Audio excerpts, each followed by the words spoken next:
Welcome to the ITSP Magazine Podcast Network. You're listening to a new episode of the Founder Pack Podcast, where your host, Brendon Rod, brings startup stories from experienced founders and other functional experts to help current and future founders get inspired and grow their knowledge with quick, tactical insights. Knowledge is power, now more than ever.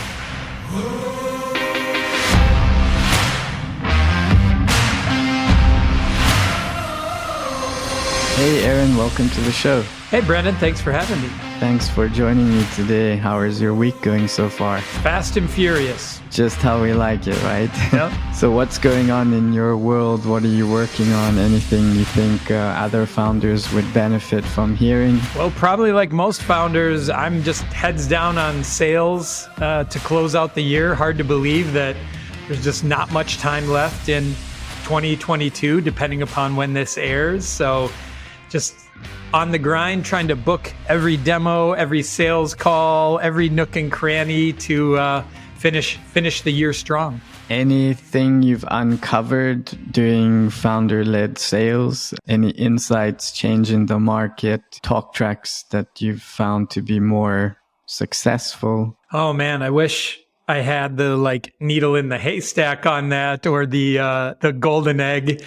Not surprising, just persistence, right? Being able to stay dedicated. For me, it's a combination of inbound marketing, so writing and creating content, social amplification, cold emails, and that's probably the hardest one to stay persistent with, because those sure can beat you down when you're in the valley of no responses and wondering if your emails are even delivering and getting opened and everything else, and getting right back on it the next day and sending more out. So yeah, I'd probably just say holding yourself accountable to what you know you need to do and being persistent with it. Yes, and I think it ties nicely into the theme of today's show, which is kind of bridging communication and having an identity, which is something that you seem to be quite passionate about, at least from our previous call.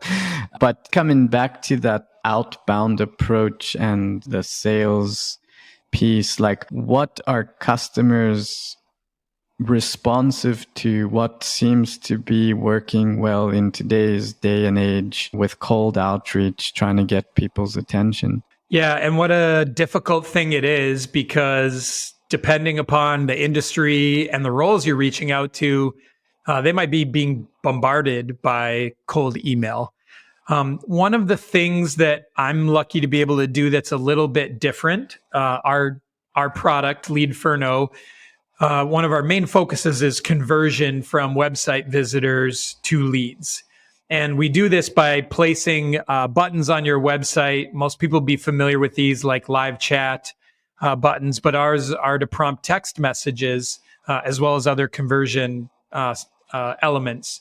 So we kind of created a quick little screen generator. So I go and basically plug in the prospect's website, and we generate a mobile mock-up and then customize what those buttons would look like on their site.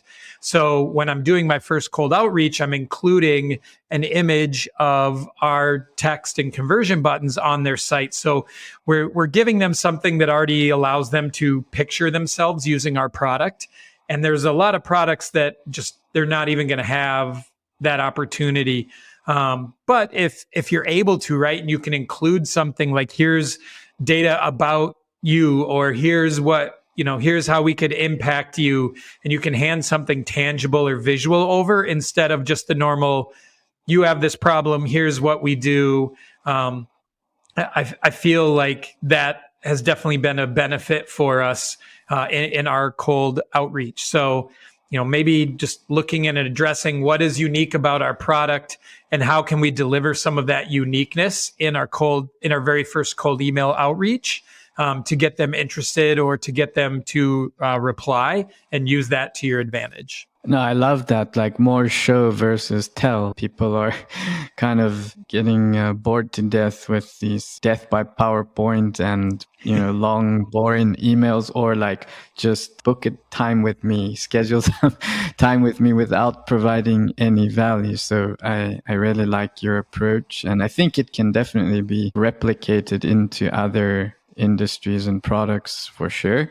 I think it's a good time for us to introduce you and just kind of give us a quick high level about your background, and then perhaps segue into, why did you go and develop this product? What was the impetus for that? Yeah, so I'm Aaron Weiche, a lifelong digital marketing addict at this point. For about 15 plus years, I ran digital agencies. So building websites, apps, search and social solutions for everything from small businesses to Fortune 100 companies. And then after a very long and successful run in that, I needed a change.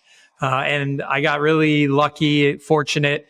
I had a couple of friends that had started a SaaS product that had gotten its feet just underneath itself a little bit. And they brought me on to head up sales and marketing. And within a year or two, I then took over as CEO. That product was called GatherUp. It was around reputation management and customer feedback, and led GatherUp to some great growth. And we ended up exiting and getting acquired in 2019. And at that point, I stayed on for a year. We're acquired by a private equity firm. I thought that would be just a great opportunity to work within a different type of organization. They'd also acquired 6 to 7 other SaaS products, some competitors and very similar to ours. So I got to see under the hood of other products how they were made, how they were different than ours, their numbers, all those kind of things. But I definitely wasn't going to last long. I had that entrepreneurial itch or burn or whatever it is going. And luckily, I had an idea that I had been thinking about for a while that ended up becoming Leadferno. And it was kind of a culmination of these experiences. So the first part was from my agency days and building all kinds of websites. I always wanted some type of a conversion or a contact solution out of the box. And something that was a little more forward thinking, something past just normal, here's a contact form, here's an estimate form, link to the email, and display the phone number. So that was one part of it. The other part was in working with 25,000 plus businesses at GatherUp and having access to millions of reviews. I just saw how important communication and expectations were in great and poor experiences. So those things really kind of combined there, along with just seeing the market shift in our communication patterns, moving to text messaging. If we look at our personal lives, that's how we communicate. We're no longer sending emails to friends and family and hobbies and interests and organizations. We're texting among all those areas. So the combination of those three things really led to Leadferno and taking a look, how can we make it easier for businesses to acquire more leads by making it easier for consumers to reach out and communicate with those businesses that they have interest in. I tend to agree that the lines are blurring between personal and business communication. It seems to be now it's more about what's more convenient. If you can catch me on my phone and I'm up for it, like, why not? If I don't want, I will just say stop, whatever. But at least give me the option, because maybe it is more comfortable for me. Some people don't like to talk on the phone. Some people don't like emails, and some people hate chatbots. So SMS, I think, has a place somewhere in the mix. Absolutely. We're seeing that, and you kind of touched on a number of different ways that we see this coming to fruition. One, anytime in life we find something that's easier for us or becomes habit, we want to kind of spread it everywhere. We've all had these experiences where, like, oh, Here's how easy it was to buy from this company or to do business with them. I wish the other things I worked with, I wish my dry cleaner was that easy. I wish my lawn mowing service was that easy. I wish my accountant was that easy to work with. So we have those and we look at like, how can that apply? And when we have communication channels that works with, and with text messaging, it's asynchronous. We can manage our own time. We can fit in replies while we're waiting in line somewhere, while we're riding in a car. It doesn't have to be focused like a voice call does to receive it or to make it.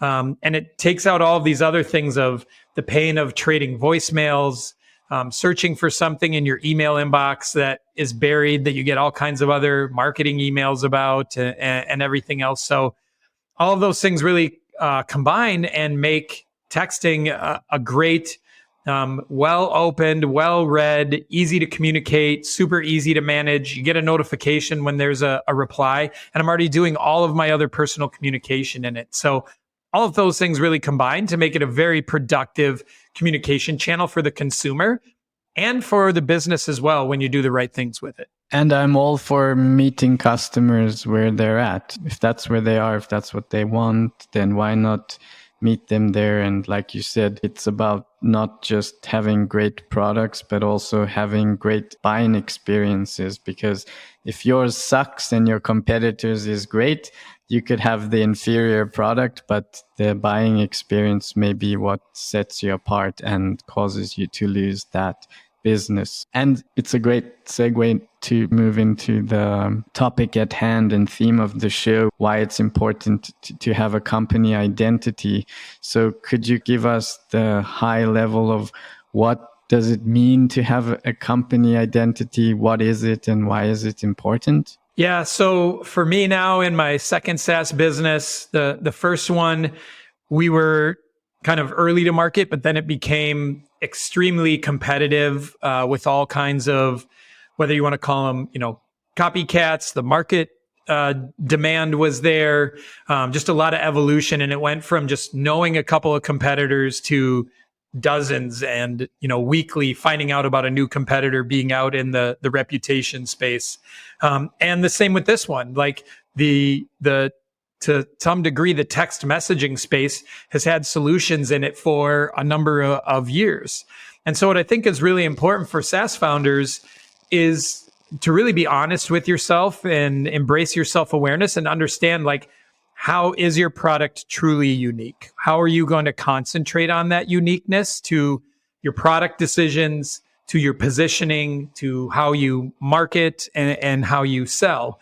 Because if you don't, and your really thing is, we're another version of this in the market, but cheaper, or we're another version of this in the market, but that, and your uniqueness doesn't really separate you enough or has you in such close comparison, especially depending upon the type of business you're starting out.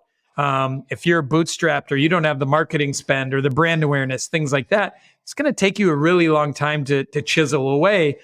And then I think what becomes even more dangerous is that then your future decisions end up being almost routed to continue to copy that competitor or those competitors and keep pace with them instead of being able to move at the pace that works for you or is acceptable to your business, but continuing on, with that uniqueness that makes you who you are and helps you identify the buyers that want that unique proposition and benefit that you bring to the table. So does this fall within your framework of having your identity as part of your branding and category efforts? Where do you sort of start this process and where does it slot into the bigger marketing objectives? Yeah. I mean, there's so many different ways. It can be from first idea. It can be years into the company. If I take a look back at GatherUp, it took a few years for us to discover that identity. And for us, that identity was that all customer feedback is incredibly valuable. And that first party reviews, which are direct from the customer to the business, are just as, if not more valuable than third party reviews on sites like Google and Facebook and Yelp and TripAdvisor. And what we saw is the majority of the market gravitate towards the shiny objects of Google reviews and Facebook reviews right there on other sites and everything else. And what we realized is in a number of ways, one, you could get your customer to leave you more direct feedback, like anywhere from 3 to 10 times the amount of feedback and structured feedback in first party reviews. Then you could get them to publicly declare it on sites. And it wasn't to say that wasn't available. We built a system that would ask in a funnel first party reviews first, and then say, great, now would you go a step further and leave this on a third party site like Google or like Facebook? So we were actually asking for both. But we started realizing in our marketing and our positioning and our messaging, we really needed to put out there to people, here's a way you can capture much more data. You can make your business so much smarter. You can use it for so much more content in marketing than if you only go from these, third party ones. So that really ended up, that is something that came to us, and it was something that was kind of already part of the way we thought and what we looked at, but we didn't know at the time how to translate that into our positioning and our messaging and our marketing. And then once we did, that really helped fuel our growth, because now we were aligned and we were kind of out there with exactly who we were, instead of, I don't know if you want to call it pretending or not being aware of it, and kind of stumbling through those conversations instead of just leading with it and controlling and telling them this is to your advantage to approach it this way. And the same has happened in Leadferno from the start, mostly because I learned a lot from discovering that in GatherUp and seeing that fuel us. So with Leadferno, as I was mentioning, there's all kinds of tools built out there around text messaging and text marketing. But what we realized early is we wanted to build a solution that was really centralized on conversion. And interesting enough, if somebody asked me, what Leadferno is, we are a conversion solution. What we found is that text messaging was a great way to fuel conversion because of the demand for the channel, how easy it was to use for both sides. So where a lot of people look at it, and it's still part of our messaging that we bring two-way text messaging to a business, when we talk to customers, when we point out what we're trying to do, when we continue to plan our future roadmap, at the end of the day, we're all about starting more conversations. Texting just happens to be a great tool to do that. So as we continue to go on, our positioning in the market and the things that we do with our product and how we talk to our customers is all about conversion. And that's what separates us and makes us unique from all the other text messaging tools out there. I can go through and point out to people, here's where we're more flexible because we're after conversion. Here's what we allow you to do. Here's where you can see features that are focused on it that our competitors in the market don't have these features. They might have more things in the line of text marketing and text blasts and some of these other things, but that's not where we're focused. We want to get you more leads. We want to help start more conversations so that you can grow your business through those new opportunities. Other than what you mentioned already, can you give us some examples besides positioning where else you can apply company identity? Right. If you go all the way up to the highest level, like even in our brand in the name Leadferno, right? Like texting might come and go, who knows, as we get into everything that once marketers get a hold of it, it gets abused and spammed and whatever else. And maybe it's not the way to go anymore.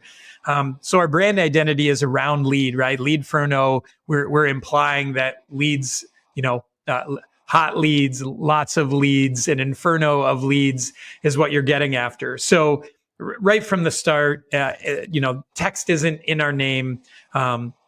And part of those elements. When you look at like some of our positioning and taglines, things like that, close more leads faster, win right now. So we're speaking to immediacy and being able to engage with customers fast, because text messaging has the opportunity to be a real-time communication tool, and the cycles to go much faster than trading phone calls and voicemails and emails and all of those other pieces.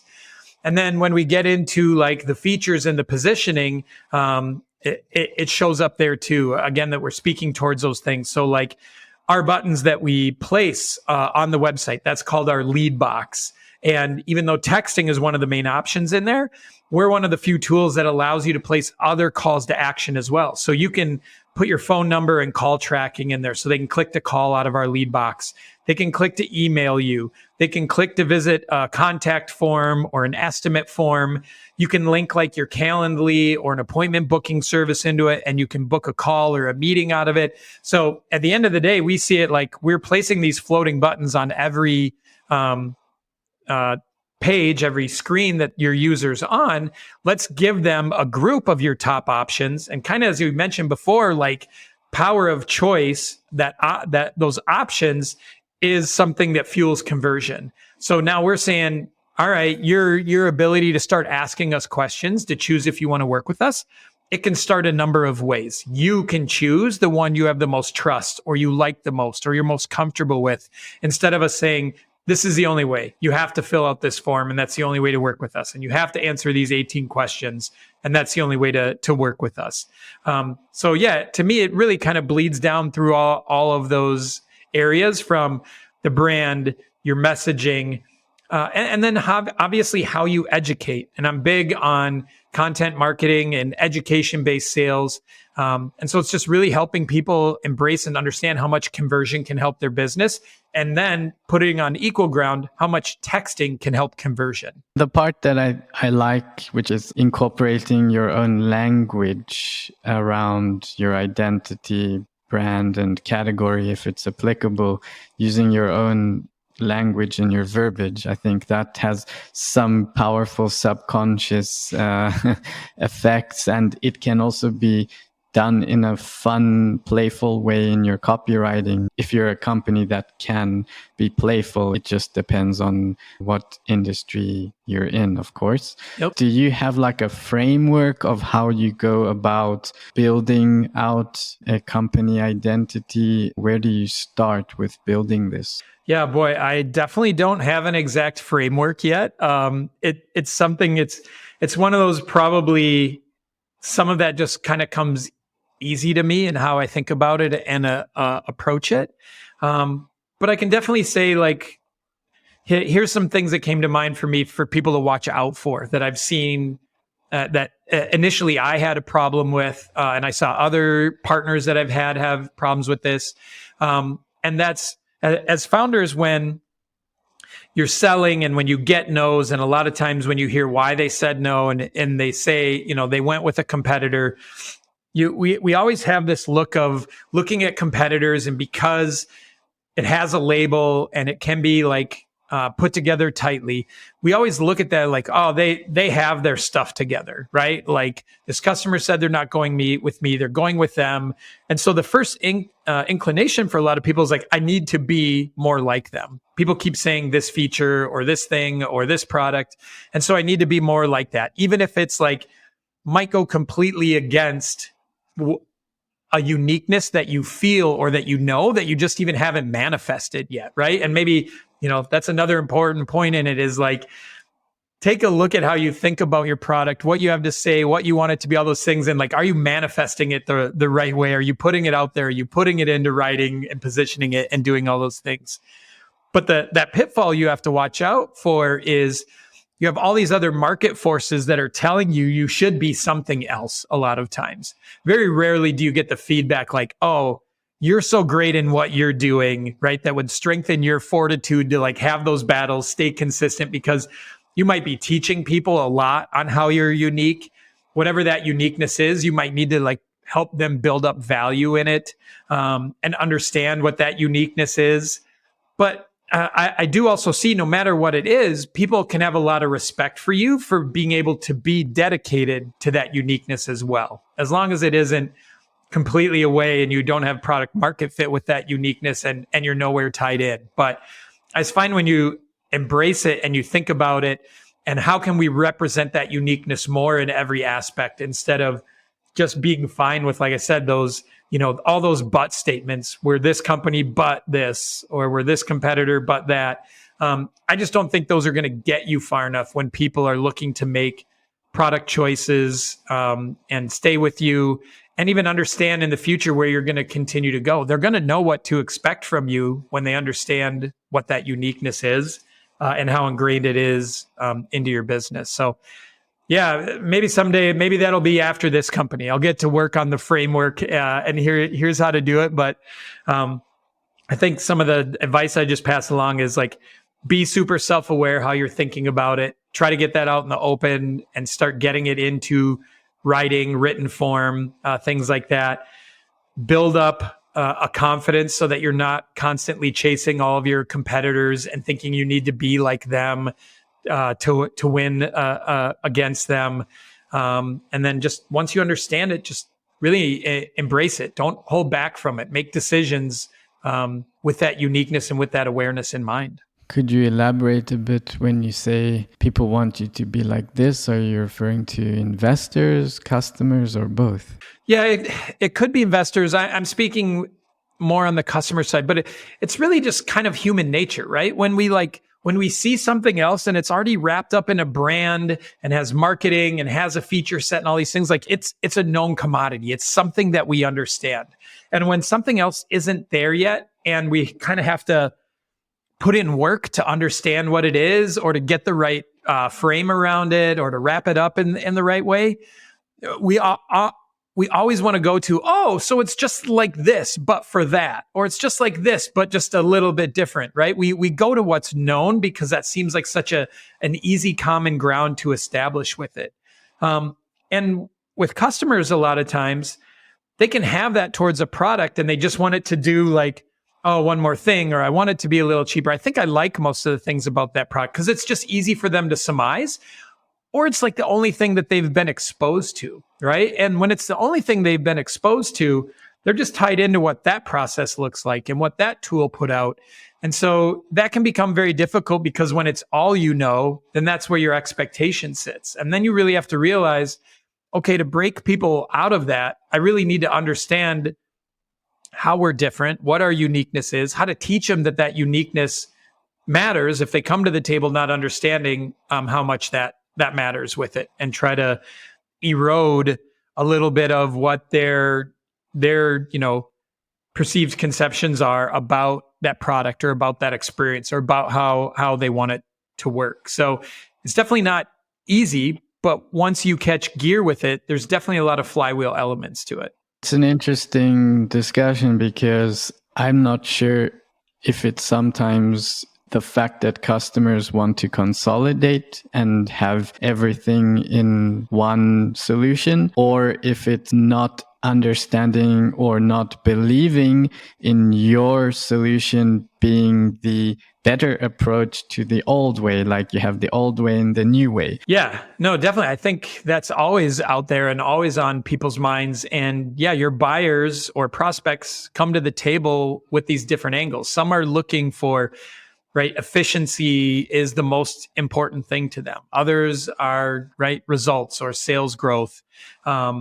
Others, it might be the user experience. They're frustrated with the one they work with, or they can't get good support from it. So, right, that's always on you as you get into a sales cycle or a demo to suss that out. Like, what are the important pieces to them? And you still need to address those and show them. But then you also, if there's an area where your solution is even more beneficial, that, right, in our case, we still have some customers that will continue to use another texting platform within their business, but they add us in because we offer tools that the others don't on the conversion side, where I love how those buttons look on my website. I see that they will start more leads and conversations for me. So I'm going to go this extra step. And so I need to understand in my positioning and in my pitch, I need to outline for them, like, you might not be texting at all. You might already be using a tool for texting, but no matter what, we're still a benefit to you. And here's the ways. And then it's in a way you really care about. It's about more leads and more closed business, and finding out from them, what is an average cost per lead? What's an average project or a deal or a customer worth to you? So now if we increase that by 10, 15, 20, 50%, what does that look like to your bottom line within a month? And now you're talking a common ground of money and financial growth, which they all understand no matter what. So that's something that definitely, makes them interested, where they might have come to the table thinking, will this replace what I have? And we get that question all the time. Will this replace what I have, or can it replace? And there's a lot to pick apart in that. And no matter how we answer that, I can say, no matter if we can replace that tool or not, definitely adding us, like we will give you ROI on what you're spending with us, and you will add in all these other areas. And that's just understanding, again, we're not trying to build one be all tech solution. Like we don't offer text blasts, and I don't know if we ever will. We want to focus on one-to-one conversations with prospects and customers to have a great personal experience, and get them to close, as opposed to how to send out to 1,500 people, have a third of the list unsubscribe when your offer isn't that great or your brand doesn't stand that awesome. And now you're getting that number blacklisted or spammed from them, instead of having the opportunity to reach out to them one-on-one as time goes on to be of help, get more business, get a referral from them, any of those type of elements. So this brings up another topic that comes up a lot, I think, in the startup world with founders and investors. What are your thoughts on like going deep and laser focused versus going wide and more encompassing of multiple features and capabilities as a platform? What are your thoughts, and is it not black and white? Could you change your mind later down the line as the company grows more accomplished and generating revenue? Yeah, there's so many variables to that. I think, Brendon, the first thing you want to, and gets back to my theme, like in self-awareness and what's unique about you, understand the type of company you want to build, right? Because those two types of companies might end up being very different. What you have to do to run them, to market them, the market share you need, the size they need to achieve, all of those things might be different, and understanding what you're good at and how you want success to look might all factor into those. And I definitely think it can change. Being deep in one area is probably the easiest place to start, because that allows you to do one thing and do it well and get your feet under you and grow from there. And then maybe you find the horizontal opportunities that are there. I definitely think at some point, right, you hit some difficult times, because as you start to go horizontal, there's going to be others in the space that have gone horizontal since day one. And their horizontal just stretches really, really far, right? They have 50, 100, 200 features that you're just never going to catch up to, no matter what you do, unless you take on some incredible funding or hit growth or things like that. But as I was describing before, if you have that deep solution, you can definitely hit upon the thing that they don't do as well, that you do exceptionally, that they will choose you to augment that, and use your tool in place of that one area that's there. But I also know plenty of people that they go to market, like that's their idea, is kind of an all-in-one solution to run a large part of a business or all of the back office operations within a category. Obviously, anybody building a CRM, like you're going to be in that category. You're going to bite off on a ton of features because expectations are so high because of how many are in the market. Even if you're building a CRM just for painters or just for auto mechanics, right? Just specific in one area, there's still going to be quite a feature set that you need to adopt from day one. So it's the old cop out of it depends. But I would definitely start with like what best suits how you think, how you sell, what your ideas are around it, and the type of business you want it to be, the size you want it to be successful for you. And that'll probably factor into some of those decisions. Great answer. I love that response. So coming back to this identity concept for more technical founders who may struggle with this, because I think you told me your superpower is more sales and marketing, so it's more natural for you. So what would you say to technical founders who would consider doing this? And also, when is like the best time to start doing this as a founder, because you may not have that support or that marketing support to help build this out? Yeah. I mean, the easiest shortcut is finding a co-founder that their superpower is sales and marketing, right? Like there's always sales and marketing looking for a technical founder, and there's technical founders looking for sales and marketing. And, this is both the easiest way to get that built in your business. It's also probably like one of the hardest and the most impactful, right? It's the biggest decision you might make on who you work with. I got really lucky. My founder's more product and technical. My co-founder's more product and technical oriented. And Joel and I knew each other for like 10 years before we started this business together. So we had background. We knew how each other worked. We knew long-term, all the other things. And, we were aligned on the right things, but also very, different in other areas that complemented our skill sets and where we wanted to focus and all those other areas. So that's definitely one to look at. The other is like, when you have one set of skills, then you just have to know, I have to dedicate myself to learning enough on these other side. And especially for technical founders, like sales and marketing is so important, right? Like it is so important. It's just too crowded of a space to like build it and they will come. My product's great, so everyone will use it. Like you have to be able to get that word out. You need to be marketing while you start the first line of code, you should already be marketing. You should already have the splash page up and be talking about building it and your excitement for it and be sharing it. And if you're a technical founder that's an introvert and you don't like to share anything and you're just going to toil away until you get it to be perfect enough for someone to use it, you've wasted months or longer getting the message out, getting repetition of people hearing about it and making them interested and just telling that story as that story unfolds and gets out there. So there's obviously a lot of content that you can take on, podcasts you can listen to, everything else, books you can read on storytelling and marketing, all the way down to the angle of, for tech, specifically built for technical marketers or technical founders to be a marketer. But yeah, you got to look into that stuff because it takes all of those angles to find success and achieve it. So if you find it in a co-founder, I think that's a great way to go. You're doubling, if not more, 10xing your superpowers and what you can achieve.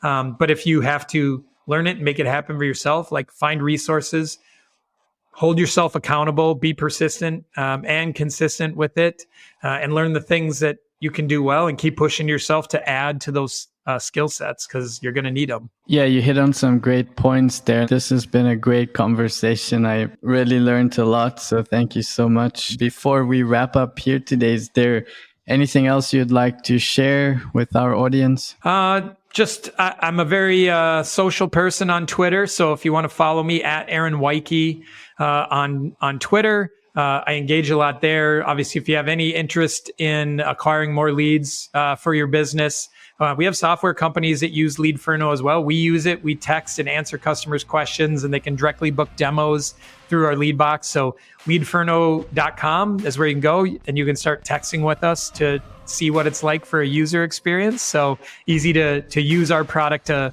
find out about learning more about our product. So eating dog food. I don't even know how that works, but you can use our product as the consumer to understand how it works and how your prospects and customers will feel when they engage with you. And are you a LinkedIn guy as well? Can we add your LinkedIn in the show notes? Yeah, totally fine. Add LinkedIn. I call LinkedIn slow Twitter, so I post there maybe once a month or so, where Twitter is more close to daily, but I'm definitely there and open to connections there too. That's good to know. Well, thank you so much again, Aaron, for joining us today on the Founder Pack podcast. Thanks for having me, Brendon.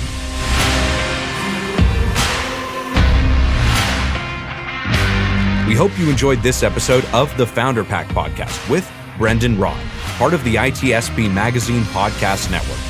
If you learned something new and this podcast made you think, then share the channel and itspmagazine.com with your friends, family, and colleagues.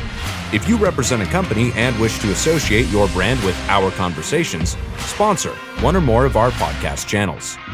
We hope you will come back for more stories and follow us on our journey.